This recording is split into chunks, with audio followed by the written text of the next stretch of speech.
Sorry. Hi, nice to Hello. see you. Well done. So Anna only joined YTM last February, came to her first event just before we went into lockdown. So you have seen us in real life, I think, but we're not talking heads, but Yes. it's fantastic that you're with us. So Thank you.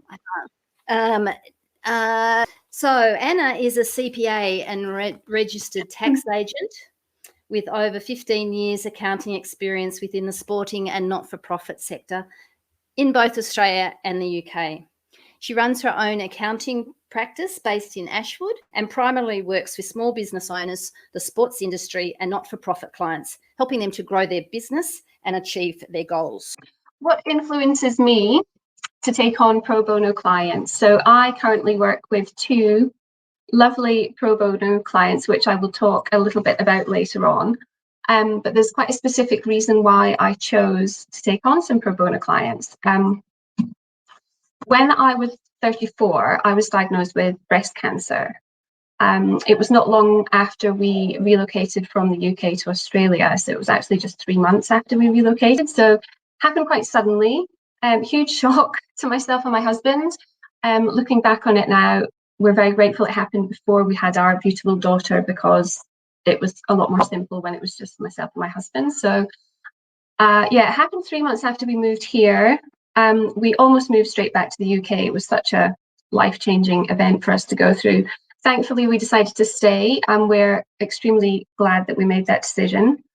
I'm now 8 years post my diagnosis, and thankfully in good health, which is wonderful. So the experience of going through all of the cancer journey that I went through really is what has influenced me to take on pro bono clients.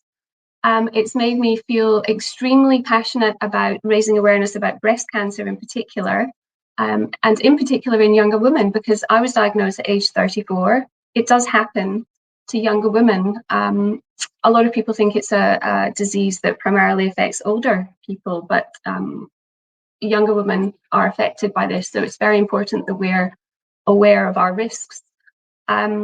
It's also made me very determined to do my best to help others who might be facing a similar diagnosis. So that is why I reached out to a wonderful organisation. They're Victorian-based, and they're called Cancer Support Angels.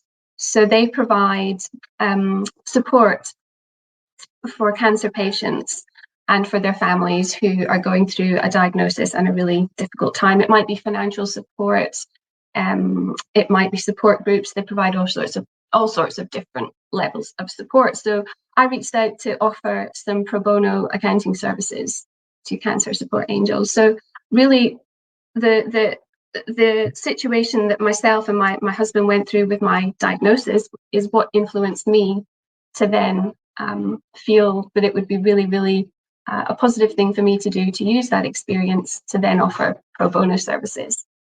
So for me, that was a very positive outcome.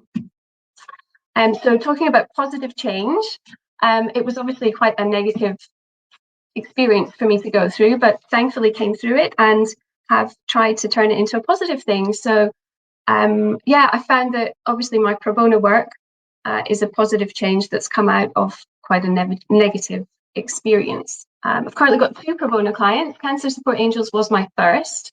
And I also work with the lovely Just Peoples, who I believe Joe's here tonight, and Hannah, I think, is also going to be speaking later. So I work with those 2 lovely charities providing pro bono accounting services. A positive change that I would love to see come from tonight would be encouraging those of you who perhaps don't currently do charity work or pro bono work to consider it.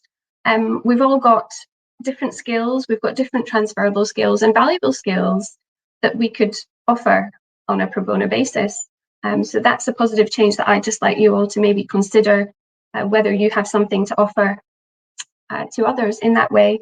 Here we go. So I just wanted to talk very briefly to finish up about what I believe the benefits of pro bono work are.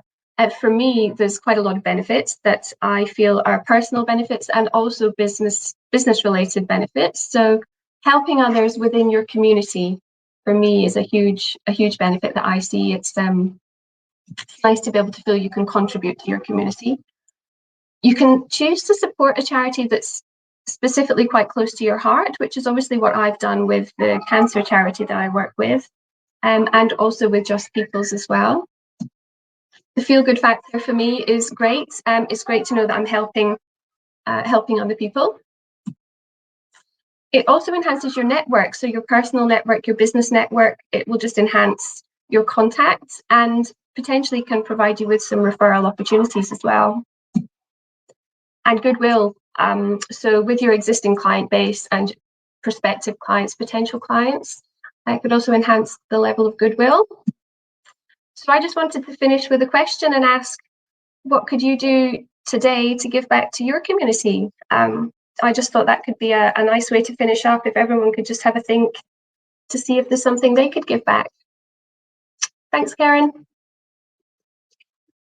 Wonderful. Thank you very much. And I had a wonderful conversation with you for my podcast late last year or whenever it was. And so, yeah, I think it's a great story. And I was really pleased that you were able to share your experience from very many levels.